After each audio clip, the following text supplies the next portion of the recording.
Hello दोस्तों, एक बार फिर से स्वागत है आपका हमारे यूट्यूब चैनल शिखर स्टडी पॉइंट पर। आज के इस वीडियो में बात करने वाले 30 महत्वपूर्ण क्वेश्चनों की। इसमें से सबसे ज़्यादा आपको प्रश्न देखने को मिलेंगे वो रहेंगे उत्तराखंड के, लगभग 16 से 17 प्रश्न रहेंगे। 6 से 7 प्रश्न रहेंगे हिंदी के, बाकी जो बचे प्रश्न वो रहेंगे जीके के। तो आप वीडियो को अंत तक जरूर देखिएगा। 30 में से आपका स्कोर कितना रहा ये भी आप कमेंट बॉक्स में जरूर बताइएगा। ये जो प्रश्न यहाँ पर है इसका सही जवाब आपको बताना है। औली में शीतकालीन हिमकरण स्थल एवं रज्जु मार्ग का शुभारंभ कब हुआ था, ये आपको यहाँ पर बताना है। जुलाई 1983 और जुलाई 1984, जुलाई 1985 या फिर 86। तो इनमें से आपको इसका सही जवाब बताना है। औली में शीतकालीन हिमकरण एवं रज्जु मार्ग का शुभारंभ कब हुआ था, तो ये आपको बताना है। अब बात करते हैं आज के इंपोर्टेंट क्वेश्चनों की। तो शुरुआत होगी दोस्तों हिंदी से, और हिंदी का यहाँ पर पहला प्रश्न है स्पर्श व्यंजन, कंठी ध्वनि, अघोष और महाप्राण ध्वनि। तो इस प्रश्न से दोस्तों आपको बहुत कुछ यहाँ पर सीखने को मिलेगा। पहली बात तो स्पर्श व्यंजन होना चाहिए। अब स्पर्श व्यंजन कौन कौन से होते हैं? क से लेकर म तक यानी कि 25 जितने हैं ये सभी होते हैं स्पर्श व्यंजन। कंठी होना चाहिए यानी कि क वर्ग पूरा ही कंठी है। तो क ख ग अंग तक ये आप क वर्ग, तो यहाँ पर क वर्ग पूरा है। तो ये बात तो बिल्कुल सही है, स्पर्श व्यंजन भी सभी हैं। और महाप्राण होना चाहिए। महाप्राण माता 2 4, अल्प प्राण माता 1 3 5। तो यहाँ पर महाप्राण की बात चली तो 2 4। और अघोष होना चाहिए।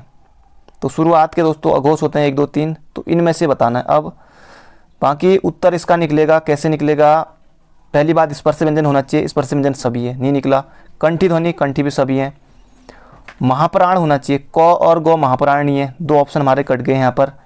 बचा इनमें से ख भी महाप्राण, घ भी, क ख ग घ, ये भी 2 4 है तो ये भी है। पर अघोष होना चाहिए। तो ये घ जो है ये चौथा पांचवा है, ये यहाँ 3 4 5 ये होते हैं सघोष। तो ये हो जाएगा यहाँ पर 1 और 2 ये होते हैं अघोष। तो इसका सही उत्तर हो जाएगा हमारा ऑप्शन नंबर सी। तो ख हो जाएगा इसका सही उत्तर। तो अच्छा क्वेश्चन था, बहुत कुछ आपने जान लिया होगा इससे। और दोस्तों बहुत जल्दी आपके लिए मॉर्निंग में उत्तराखंड के 10 इंपॉर्टेंट क्वेश्चन जो कि 1 लाइनर रूप में होंगे, क्योंकि बहुत सारी वैकेंसी निकल गई है, कुछ आने वाली हैं। और इसके लिए मॉर्निंग में आपके लिए 1 लाइनर रूप में, जैसे कि जो अजय राव जी की बुक है, बलौदी जी की जो बुक है, या घनश्याम जोशी की जो बुक है, उसमें से जो 1 लाइनर रूप में जो महत्वपूर्ण है, या परीक्षा वाणी भी उसमें हो सकता है, कुछ भी हो सकता है। तो लगभग दोस्तों 1 लाइनर रूप में, और वो 5 मिनट से कम की वीडियो रहेगी बिल्कुल उसमें, और वो आपको मॉर्निंग में, और अच्छे क्वेश्चन होंगे बिल्कुल एग्जाम में आने लायक। तो वो आपको बहुत जल्दी आपके लिए, क्योंकि ज़्यादा प्रैक्टिस हो सके इसके लिए बहुत ज़रूरी है। तो अगला प्रश्न है सुहावना, लिखाई, छलिया में निहित प्रत्यय के लिए क्या सही विकल्प है? तो प्रत्यय जो कि शब्द के अंत में लगते हैं। तो सुहावना में अवना हो गया तो ये गलत हो गया। वना तो ये होगा नहीं, जो लोग नए हैं वो लोग कर सकते हैं। आवना होगा, सही है। लिखाई में ई नहीं होगा तो ये भी गलत हो गया।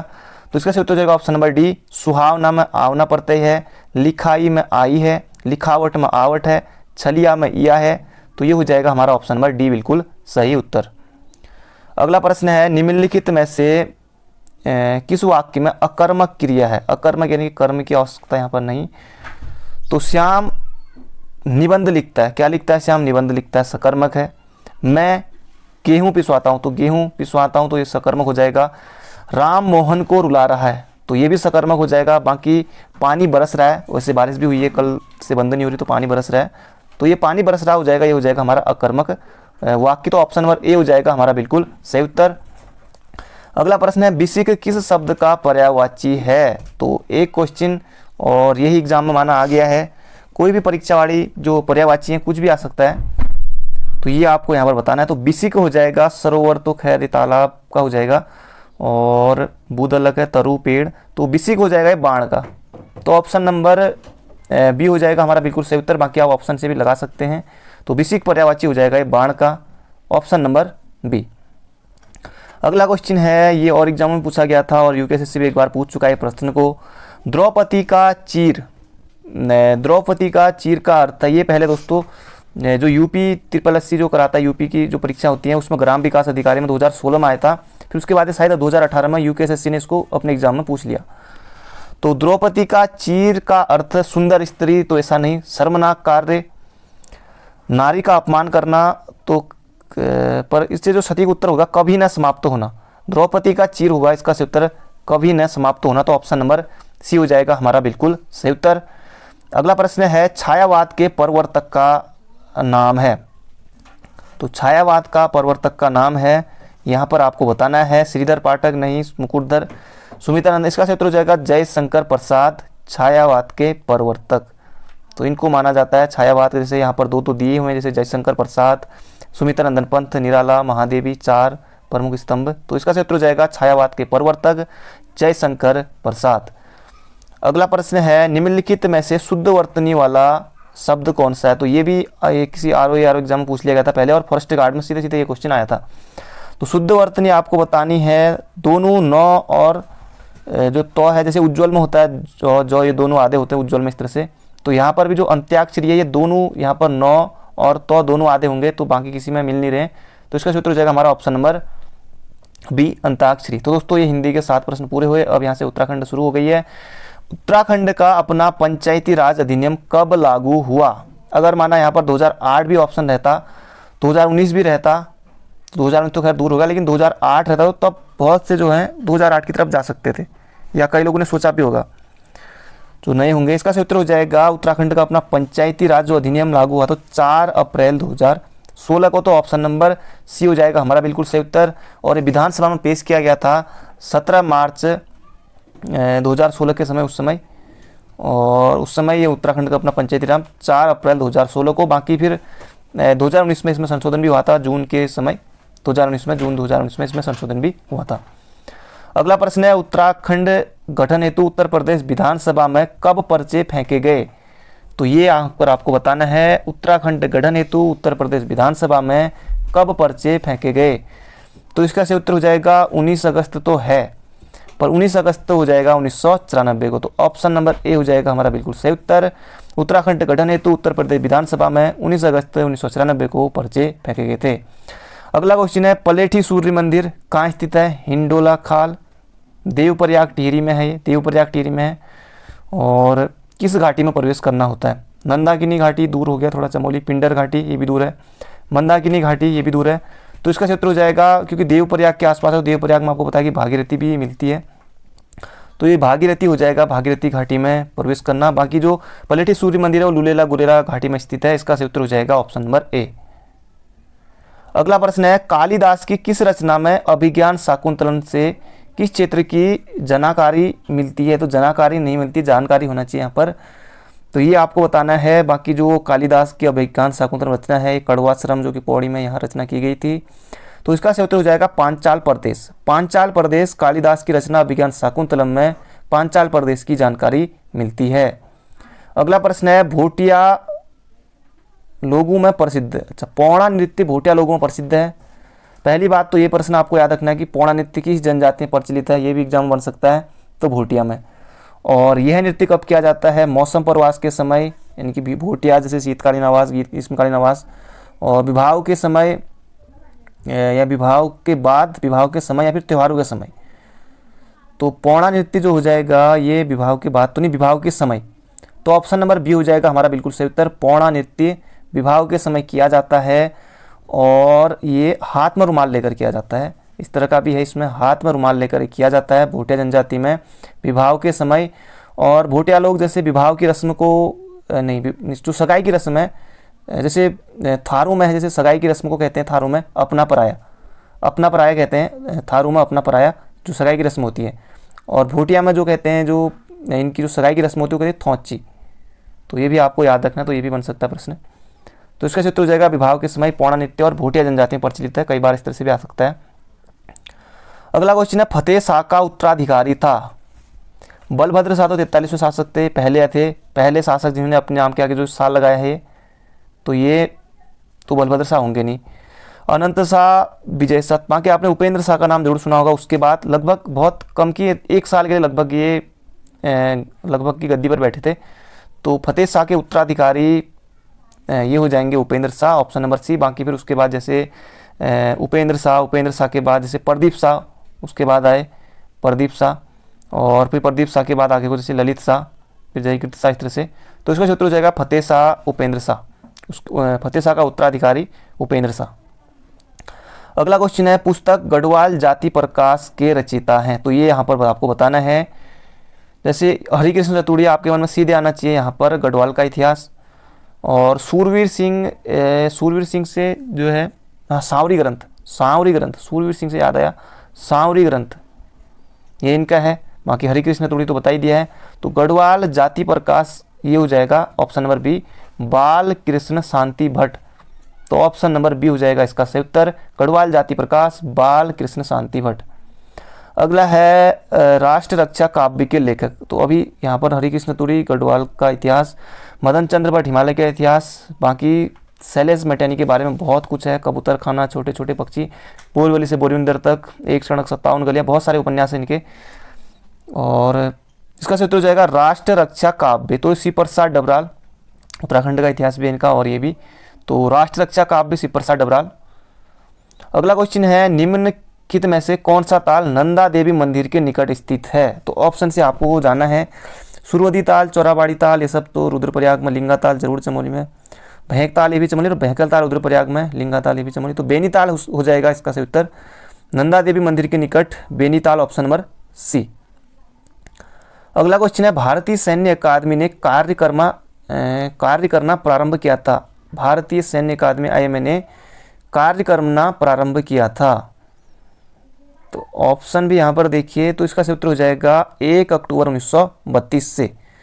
तो 1 अक्टूबर 1932 से, यानी कि कार्य करना प्रारंभ किया, यानी कि स्थापना कब हुई थी, ये भी इस तरह से बन सकता है प्रश्न, स्थापना की कार्य करना प्रारंभ किया।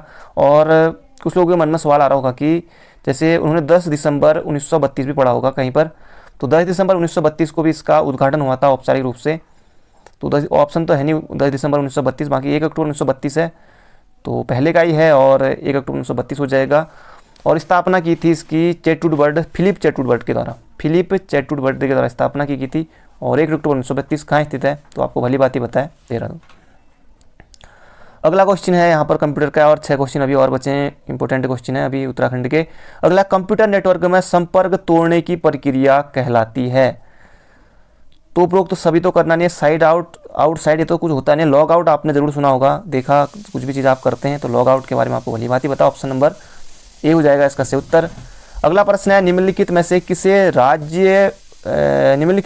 राज्य में विधानमंडल का भाग नहीं माना जाता है। तो ये यहाँ पर पूछा गया है, विधानमंडल का भाग नहीं माना जाता, एग्जाम में पूछा हुआ प्रश्न है। राज्यपाल है, विधान परिषद है, विधानसभा है, तो कौन नहीं है, तो विधानमंडल का भाग नहीं माना जाता, तो मुख्यमंत्री हो जाएगा इसका सही उत्तर, ऑप्शन नंबर डी हो जाएगा हमारा बिल्कुल सही उत्तर। बाकी राज्यपाल, विधान परिषद, विधानसभा ये सब हैं। अगला है भारत में नियोजित विकास का विरोध किसने किया था। तो आपको ऑप्शन देख के लग सकता है कि कोई भी उत्तर हो सकता है। तो भारत में नियोजित विकास का विरोध किसने किया था, तो इसका सही उत्तर हो जाएगा दोस्तों महात्मा गांधी ने भारत में नियोजित विकास का विरोध किया था। तो ऑप्शन नंबर ए हो जाएगा इसका सही उत्तर। अगला क्वेश्चन है गल्फ स्ट्रीम धारा की उत्पत्ति होती है। तो गल्फ स्ट्रीम धारा की उत्पत्ति होती है तो ये मैक्सिको की खाड़ी हो जाएगा इसका सही उत्तर, ऑप्शन नंबर बी मैक्सिको की खाड़ी। अगला जो प्रश्न है निम्नलिखित युगों में से कौन सा युग्म पहाड़ी दर्रा के संदर्भ में सही है। तो 3 इसमें से जो होंगे वो क्या होंगे, वो होंगे गलत और 1 होगा सही। तो सही तो लिपुलेख, अपना उत्तराखंड लिपुलेख बिल्कुल सही है, पिथौरागढ़ में है, तो यही हो जाएगा सही। बाकी रोहतांग दर्रा ये HP में हो जाएगा, हिमाचल प्रदेश में रोहतांग दर्रा। और बोमडिला हो जाएगा ये कहाँ, हिमाचल नहीं, बोमडिला होगा अरुणाचल प्रदेश में AP। और नाथुला अरुणाचल दे दिया यहाँ पर, तो ये हो जाएगा सिक्किम में। तो इसका क्षेत्र हो जाएगा लिपुलेख उत्तराखंड में। तो इस तरह से भी आजकल प्रश्न बन रहा है कौन सा जो ग्लेशियर है उत्तराखंड में, कुछ इस तरह से कौन सा दर्रा उत्तराखंड में स्थित है, इस तरह से भी एग्जाम में आए थे अभी हाल ही में। अगला क्वेश्चन है ए नेशन इन द मेकिंग नामक पुस्तक किसने लिखी है। तो ये भी एग्जाम में पूछा गया था पहले किसी एग्जाम में, ए नेशन इन द मेकिंग नामक पुस्तक किसने लिखी है। तो इसका सही उत्तर हो जाएगा सुरेंद्र नाथ बनर्जी की पुस्तक है ये, a nation in the making, Surendra Nath Banerjee की ये पुस्तक है, तो ये आपको बिल्कुल याद रखना है। अगला क्वेश्चन है लड़ीधुरा मेला कब लगता है। पहली बात ये लगता कहाँ है, तो लड़ीधुरा मेला चंपावत बाराकोट के जो मंदिर में लगता है।